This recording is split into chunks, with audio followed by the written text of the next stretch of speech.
going on, everyone? John Matrix here. Hope you all are having a wonderful day. I'm having a good day here myself. Today we're going to check out another video from the Templin Institute. This one's been requested. It's a video on the, I guess, lore and history of Cadia. So go check out their stuff. I'll have the description, I'll have the link to their channel and to this video down in the description. That's what I meant to say, but brain don't work right. So anyway, yeah, go check out their stuff. They've got a lot of Warhammer 40K content. They got a lot of stuff on their Patreon, so check out their stuff, support them, give them a like, you know, sub, all that kind of stuff if you enjoy their content and what they do. So go check them out. But for now, yeah, we're gonna check out this video on Cadia. It's been requested by a few people. So far, I don't really know a ton overall about Cadia. I just know it was like the fortress world holding the line against chaos in the Eye of Terror. That's all I really know about it. You know, you grew up there, you're expected to fight and die, you know, for the Emperor against the forces of chaos, and I would assume it's probably one of the only places that really in the Imperium that actually really knew about chaos, you know, and the chaos demons are real, chaos space marines, etc., because they have to face it daily. You know, growing up there or being stationed there, whatever, has got to be one of those situations where, you know, your day-to-day life is being prepared to fight to the death against, you know, hordes of, you know, overwhelming numbers of disgusting, nasty creatures of Nurgle or Tzeentch or whoever. You know what I'm saying? So, and it's like I said, I believe it's got to be one of the places where they actually really knew about chaos, you know, and had to be prepared to fight it. And I believe, you know, they held the line for quite a long time.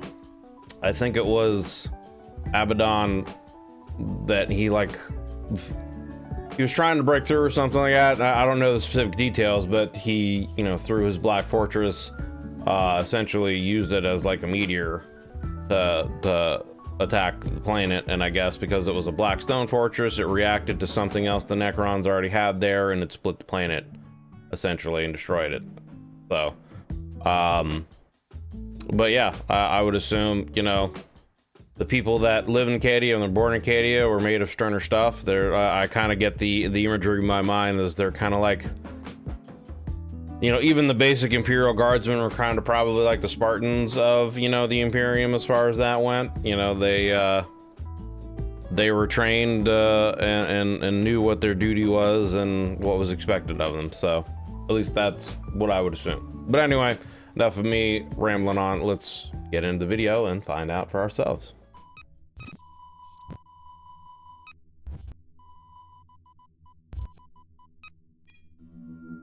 Thanks to Skillshare for sponsoring this investigation into the fortress world of Cadia. The first 500 people to use the link in the description will receive 2 free months of Skillshare's online classes.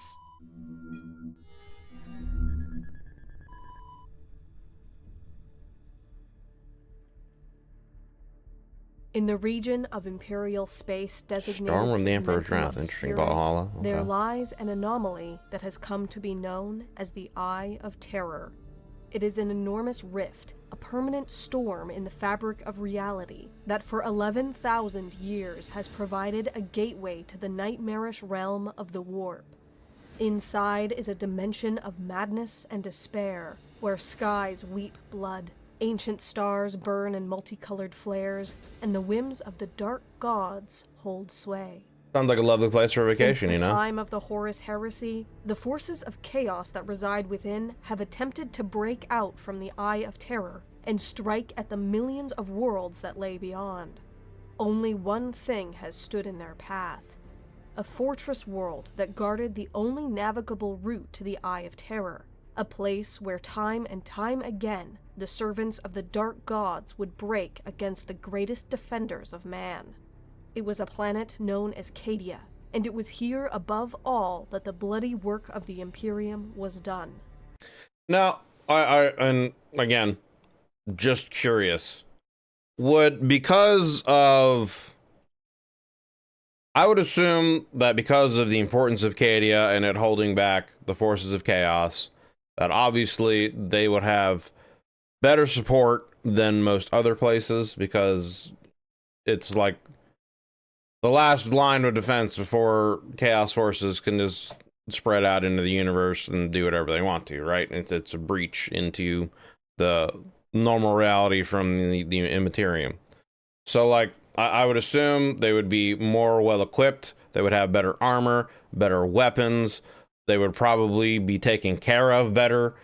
I would assume as a soldier there, life, like general life, might be a little bit better, because they would want to make sure that everyone's well fed, well rested, and able to fight and defend to the fullest, I would assume. But maybe I'm wrong. But let me know down in the comments if that's the case. If because of what Cadia was and what it was there to do, you know, hold the line against the chaos, if people live there were, I guess, treated better, had more respect, had, I guess, maybe in general better way of life, I guess, and compared to what normal life in the Imperium would be, because of, you know, what's expected of them and what they have to do. You know, like I said, assuming I would assume they would have better gear, better weapons, better equipment, and better food, and, you know, in general would be taken care of a little bit better,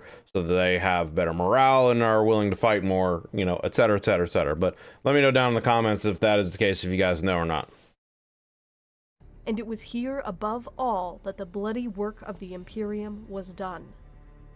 A terrestrial world closely resembling Holy Terra before the age of the Imperium, Cadia was marked by great oceans, temperate plains, windswept moors, and towering mountains.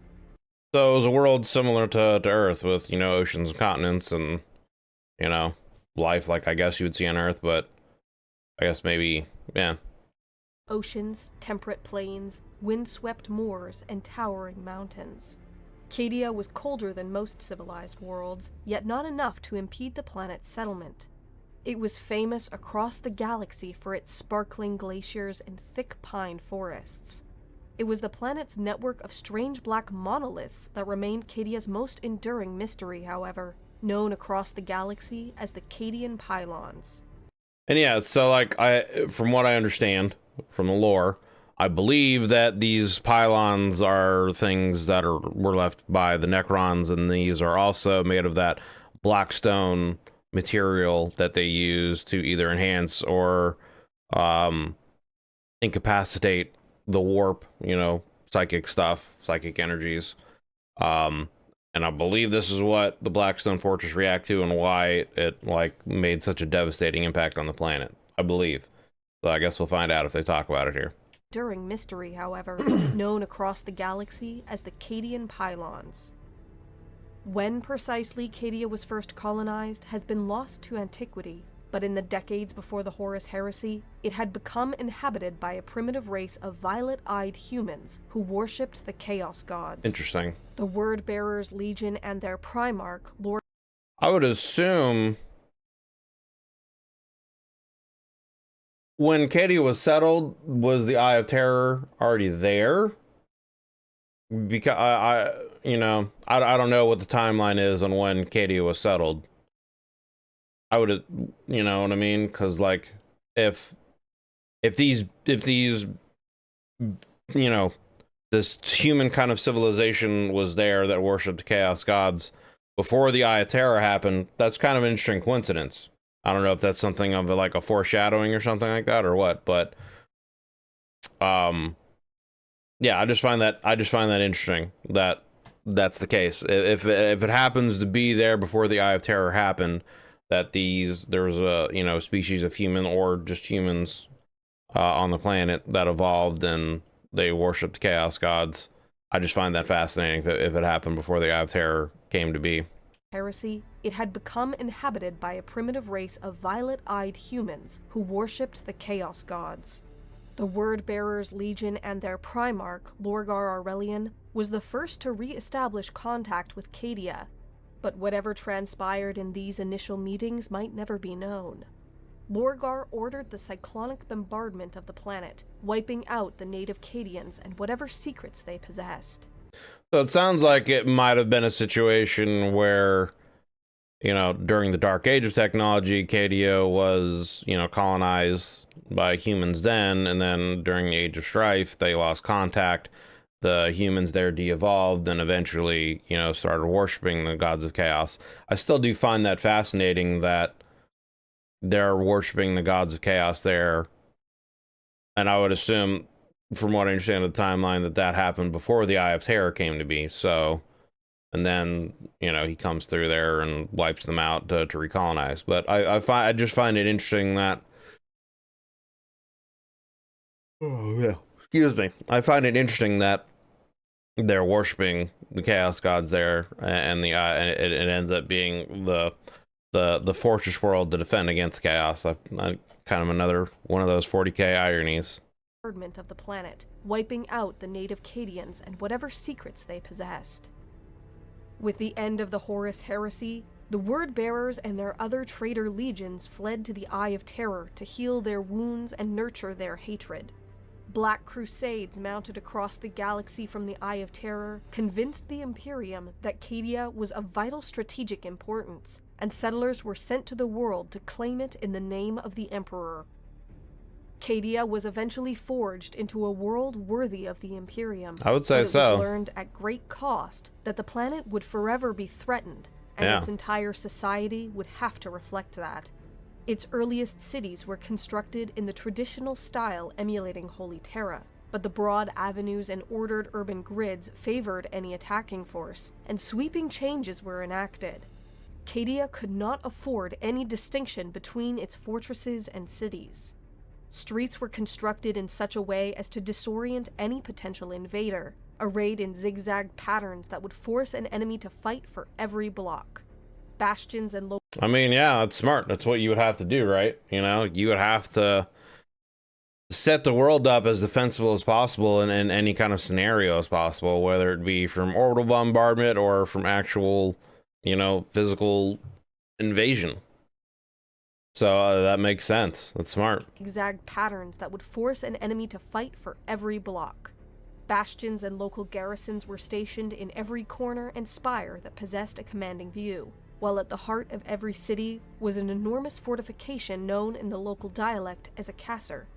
From the air, these resembled intricate puzzles, which could be held for months, if not years, even if the surrounding city had been taken.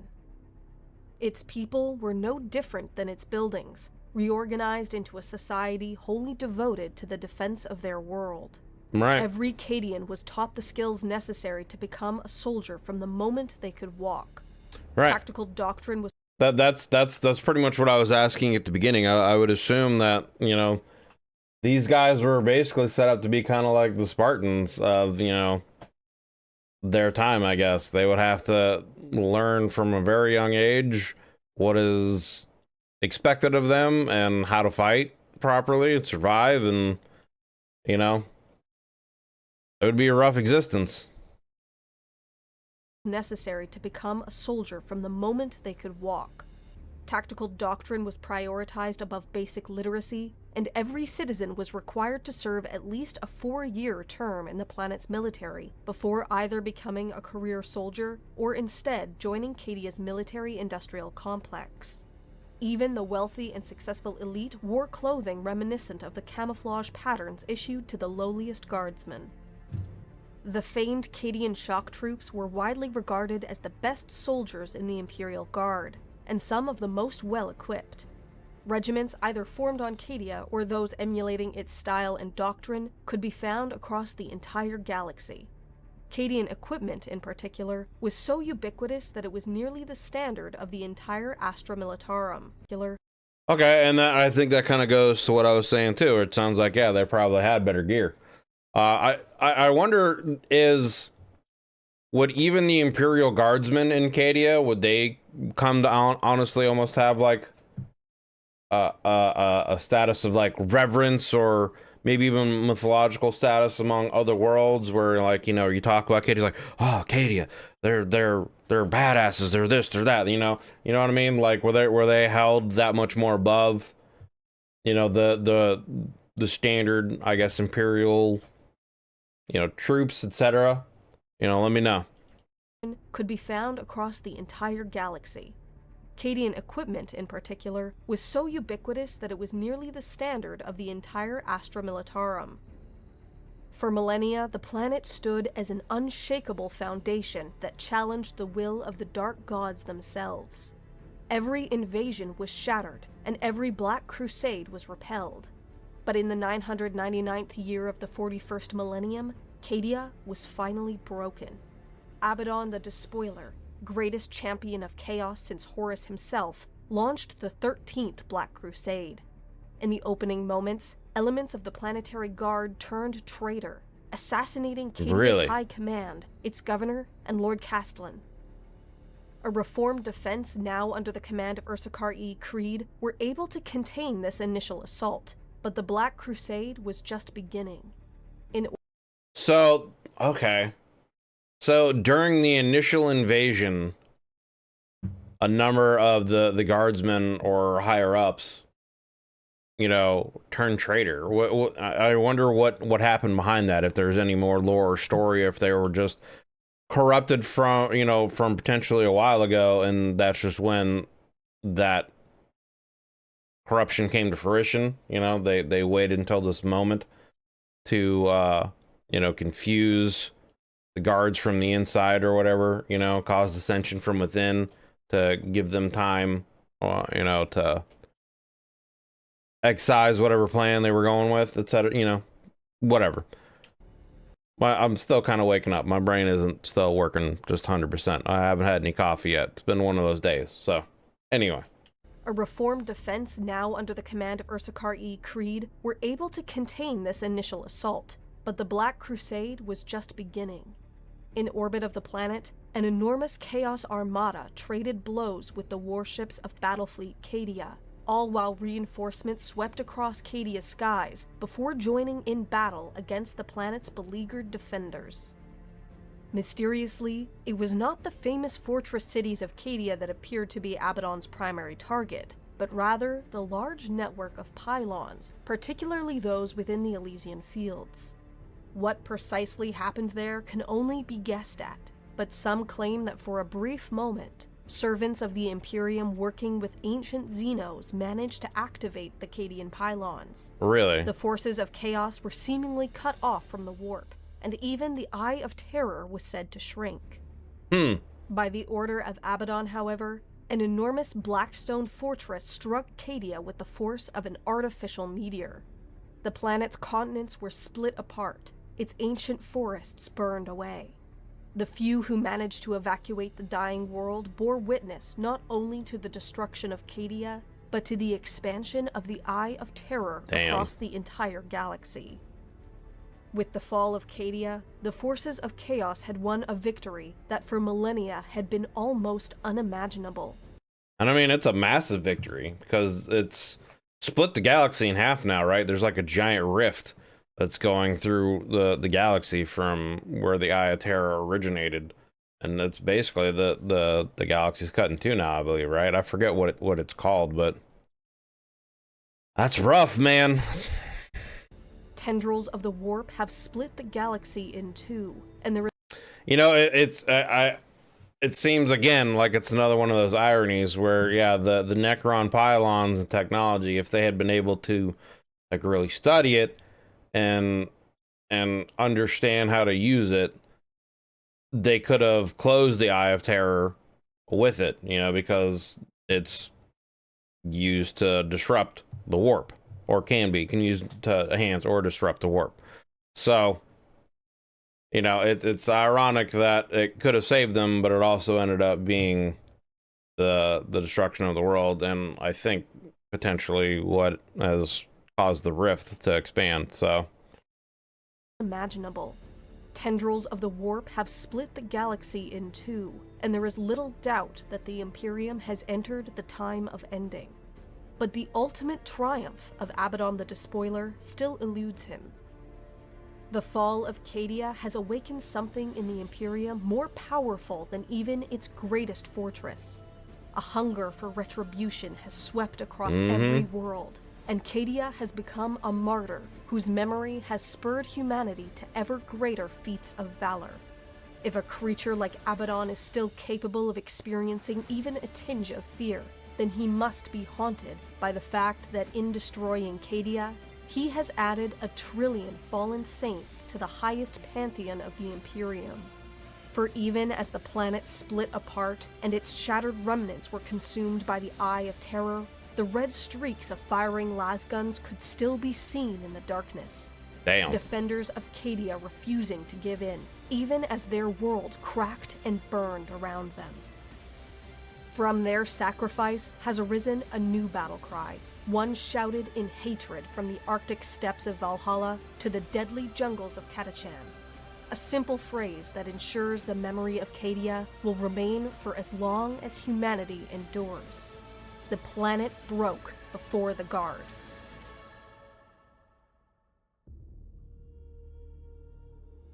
Damn. The planet broke before the guards did. Thanks again to Skillshare for sponsoring this Gives me investigation. goosebumps. Skillshare is an online learning community with thousands of high-quality classes by experts working in their fields. If you've ever considered venturing into the grim darkness of the 41st millennium or elsewhere, Skillshare has many classes on designing gameplay for tabletop, role-playing, and video games, as well as guides on how to improve storytelling and character design. For less than $10 a month, Skillshare can help you build on your current skills or learn completely new ones, unlock new opportunities, and do your best work. The first 500 Templin personnel who sign up for Skillshare using the link in the description will receive 2 free months of unlimited classes that can help you in everything from painting and gameplay design to creative writing, social media, and even learning new languages. The galaxy can be a dangerous place, and as every Templin field agent knows, knowledge is power. So use Skillshare to help give yourself an edge.